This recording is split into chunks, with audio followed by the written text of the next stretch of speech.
পারস্য উপসাগরীয় দেশ ইরানের সর্বোচ্চ নেতা মুজতবা খামেনি জানিয়ে দিয়েছেন, যুক্তরাষ্ট্র যত চাপই দিক দেশটির পারমাণবিক খাতের অন্যতম গুরুত্বপূর্ণ উপাদান সমৃদ্ধ ইউরেনিয়াম কোনো মূল্যেই দেশের বাইরে যাবে না। অর্থাৎ প্রয়োজন হলে আবারও যুদ্ধে রাজি আছে ইরান, তবে ইউরেনিয়াম নিয়ে কোনো সমঝোতা নয়। আর এবারে ইরানের অন্যতম মিত্র শক্তিমান রাষ্ট্র রাশিয়াও জানিয়ে দিল ইউরেনিয়াম ইস্যুতে দেশটির পাশেই আছে তারা।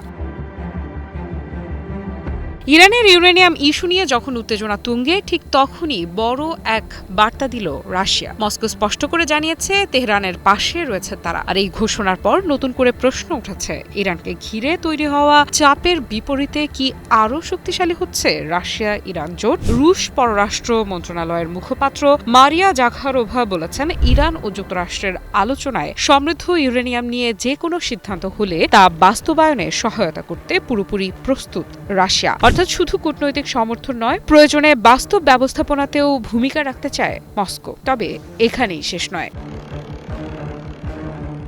জাকারোভা আরও একটি গুরুত্বপূর্ণ কথা বলেছেন। তিনি স্পষ্ট করে দিয়েছেন, আন্তর্জাতিক পরমাণু অস্ত্র বিস্তার রোধ চুক্তি বা এনপিটির অধীনে শান্তিপূর্ণ পারমাণবিক কর্মসূচি পরিচালনার অধিকার ইরানের রয়েছে, এবং সেই অধিকার কিভাবে ব্যবহার করবে, ইউরেনিয়াম সমৃদ্ধ করবে কিনা, কিংবা নিজেদের পারমাণবিক উপাদান কিভাবে পরিচালনা করবে, সেটা সিদ্ধান্ত নেওয়ার অধিকার শুধু ইরানি জনগণের। এই বক্তব্য কার্যত যুক্তরাষ্ট্র ও পশ্চিমা চাপের বিপরীতে ইরানের অবস্থানকেই সমর্থন করছে। কারণ বহুদিন ধরেই যুক্তরাষ্ট্র ইসরায়েল চাইছে ইরান যেন উচ্চমাত্রায় সমৃদ্ধ ইউরেনিয়াম উৎপাদন বন্ধ করে। এমনকি সেই ইউরেনিয়াম দেশের বাইরে সরিয়ে নেওয়ার দাবিও রয়েছে পশ্চিমাদের। কিন্তু রাশিয়ার বক্তব্যে পরিষ্কার, মস্কো ইরানের পারমাণবিক অধিকারকে অস্বীকার করছে না।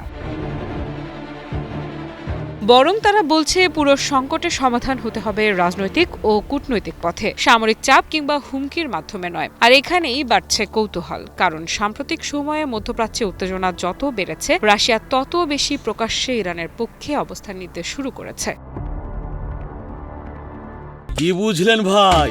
অনলি যেটাই চাই।